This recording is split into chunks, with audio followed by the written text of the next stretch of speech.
అందరికీ నమస్కారం.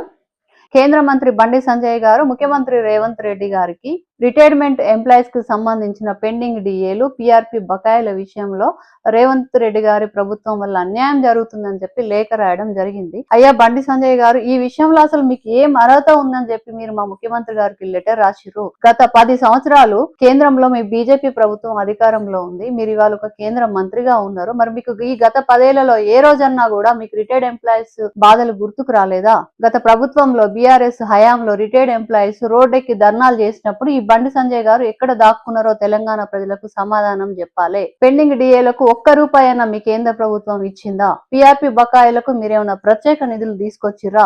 ఇవాళ ఏం అర్హత ఉందని చెప్పి మీరు ఇవాళ రిటైర్డ్ ఎంప్లాయీస్ గురించి మాట్లాడుతున్నారు. మొన్న బడ్జెట్ సమావేశాల్లో తెలంగాణ ఊసే రాలేదు. ఇదే బండి సంజయ్ గారు ఒక ఎంపీగా, ఒక కేంద్ర మంత్రిగా ఏ రోజన్నా పార్లమెంట్ లో గలం ఇట్టిర్రా? ఇవాళ తెలంగాణకు రావాల్సిన పన్నుల వాటాన్ని ఎందుకు తగ్గించారో కేంద్ర ప్రభుత్వాన్ని అడిగే దమ్ము బండి సంజయ్ గారికి ఉందా?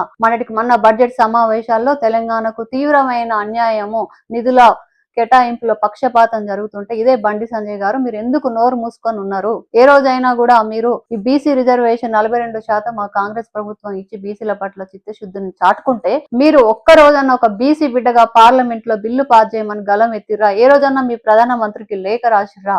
ఏం చేశారు కేంద్ర మంత్రిగా మీరు తెలంగాణ రాష్ట్రానికి? మెట్రో 2వ దశకు సంబంధించి ఏమన్నా అదనపు నిధులు తీసుకొచ్చిర్రా? జాతీయ రహదారుల కోసం ఏమన్నా నిధులు కేటాయించిర్రా? లేకపోతే రైల్వే ప్రాజెక్టుల కోసం ఏమన్నా నిధులు కేటాయించిర్రా? ఇవన్నీ చేయకపోగా తెలంగాణ రాష్ట్రానికి అప్పు పుట్టకుండా FVRM ద్వారా ఉచ్చు బిగించి తెలంగాణ ప్రభుత్వానికి ఊపిరాడకుండా చేస్తుంది మీ ప్రభుత్వం కాదా? కృష్ణా జలాల హక్కులను తాకట్టు పెట్టింది మీ ప్రభుత్వం కాదా?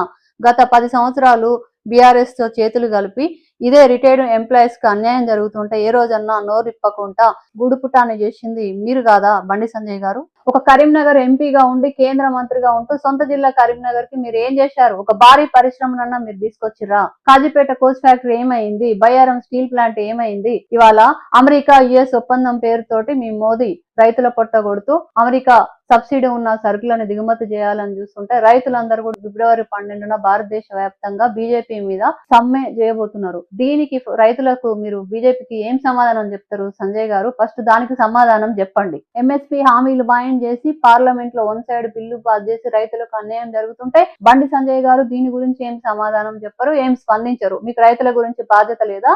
మీకు రిటైర్డ్ ఎంప్లాయీల గురించి మీకు బాధ్యత లేదా? మీ మోడీ ప్రభుత్వానికి బాధ్యత లేదా? మీ బీజేపీ ప్రభుత్వానికి బాధ్యత లేదా? మీకు నిజంగా బాధ్యత ఉంటే, మీకు చిత్తశుద్ధి ఉంటే కేంద్రంతో కొట్లాడి తెలంగాణకు రావాల్సినటువంటి రిటైర్డ్ ఎంప్లాయీస్ గురించి ఏదైతే నిధులు అవసరం ఉన్నాయో వాటిని కేటాయించుకొని మీ చిత్తశుద్ధి దాటుకోవాలని చెప్పి బండి సంజయ్ గారిని